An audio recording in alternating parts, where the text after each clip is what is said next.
The last 3 years in America have often been described as the worst economic crisis since the Great Depression. There's lots of debate over whether or not the economy is slipping back into a double-dip recession, but there's also considerable evidence that the economic crisis America is experiencing is actually worse than the 1930s and should be labeled a depression. I will examine all aspects of both the Great Depression of the 1920s and 30s and the recession occurring today, comparing the similarities and differences of their effects on various aspects of America. The Great Depression was the largest economic collapse of the 20th century. It began in 1929 and ended by 1940. The economic depression originated in the United States, and some historians believe that the starting point was the stock market crash of 1929. The stock market crash occurred because people took out loans while they were in a position where it would be difficult for them to pay the loans back. The stock market crash led to a decrease in the value of shares because very few people were stockholders. The value decrease caused stock prices to plummet, ruining the stock held by people who actually remained owners of stock. Since people didn't have the money to pay back their loans, the banks collapsed. The causes of the Great Depression were chains of events that occurred after 1929. Some of these causes were the banking crisis, economic imbalances, and the American economic policy with European countries. The economic hardship brought on by the Great Depression reached its height by the spring of 1933. On March 4th, an unparalleled event had occurred. Each and every bank had closed down. The effects of this event were temporary for some, but for a majority of Americans, the economic crisis was an unending reality. Even though the stock market crash was not particularly the single cause of the Great Depression, millions of dollars were lost in the stock market. After a year, the market raised to its original level, although people who lost their money were reluctant to spend or invest based on the economic insecurity. In addition to the downfall, during this time, about 8,000 banks failed to cover bank deposits. Banks lost their money, and people once again lost their lifetime savings. Banks that survived were not giving new loans and were not receiving any money from customers. To help protect some American companies from the economic distress, the government created the new tariff, known as the Smoot-Hawley tariff.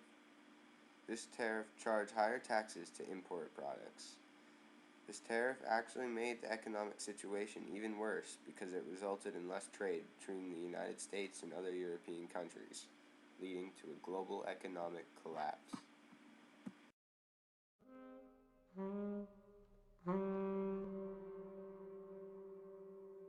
This great nation will endure as it has endured. We will find and will prosper. So first of all, let me assert my firm belief that the only thing we have to fear is fear itself.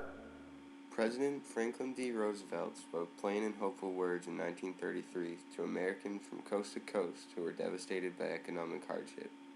He offered them hope, which was all that many people had left. The economic hardship brought on by the Great Depression devastated several aspects of American society. Prices in production were down by a third in 1933 compared to the 1929 levels. The banking system nearly collapsed, and 25% of the labor force was unemployed. The Great Depression had significant negative impacts on America and is arguably the worst economic crisis in American history. Report, and right now it's showing the economy is in a dire condition. Today, the Federal Reserve Chairman is going to meet with members of Congress to try to talk about how to stop the spiral. Yeah, dare we say we are in, do I dare use the R-word, recession here, Seven? The recession in the United States economy began at the end of 2007. Concerns deepened as an economic financial crisis shattered business and consumer confidence. By the fall of 2008, the United States was in the middle of the worst recession since the 1930s, and major financial institutions were on the brink of bankruptcy. Americans faced a credit crunch, which led to a shortage of finance for mortgages, credit cards, and automobiles, unemployment rates higher than 10%, reduced incomes and reduced disposable income, and a collapse in confidence of the finance sector. The financial crisis and recession spread around the world. Many saw a risk that the global financial system might collapse, perhaps replicating the lengthy economic devastation of the 1930s depression. Governments reacted to the recession by creating huge stimulus packages that greatly increased national deficits and debts, and by loosening monetary policies with interest rates close to zero and huge expansions of the money supply.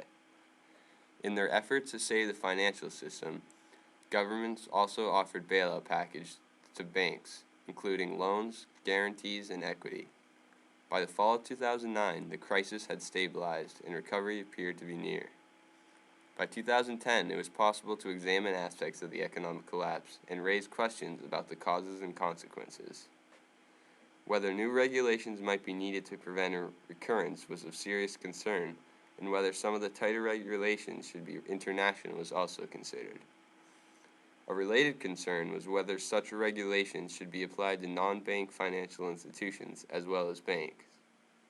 The government was trying to determine how to escape the economic positions that now seem to put their economies at risk of ongoing deficits and future inflation.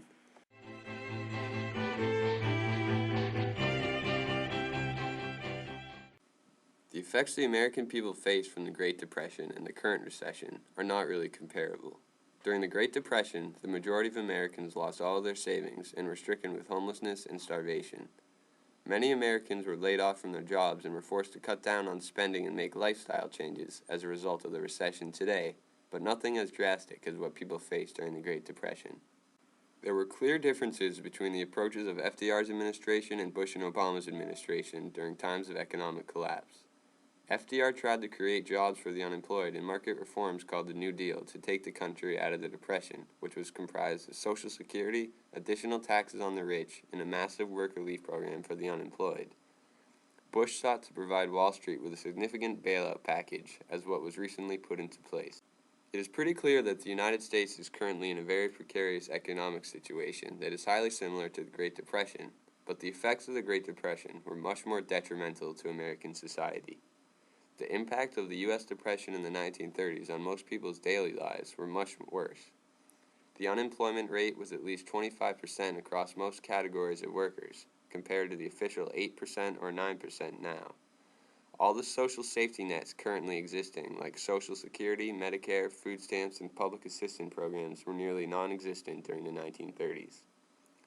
Although there were similarities between the causes, effects, and administrative reactions to both economic collapses, the Great Depression was undoubtedly worse than the Great Recession and was the worst economic crisis in American history.